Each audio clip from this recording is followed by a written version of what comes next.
నమ్మశక్యం కాని విజయం. అసాధ్యం అనుకున్న కల సుసాధ్యమైన రోజు. 1983 జూన్ 25 లార్డ్స్ మైదానంలో చరిత్ర తిరగరాయబడింది.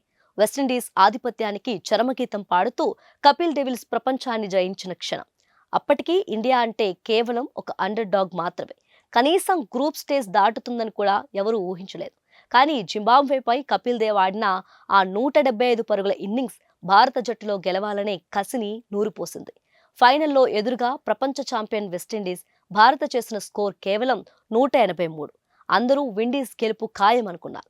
కానీ మదన్ లాల్, మహీందర్ అమర్నాథ్ బౌలింగ్లో నిప్పులు చెరిగారు.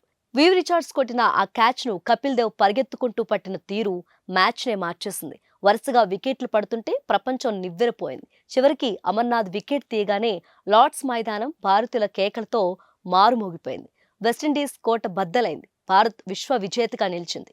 అదే విజయం నేడు కోట్లాది మంది భారతీయులకు క్రికెట్ అంటే ఒక మతంలా మారేలా చేసింది. ఆనాటి కపిల్ డేవిస్ అద్భుతంపై మీ అభిప్రాయాన్ని కామెంట్ చేయండి.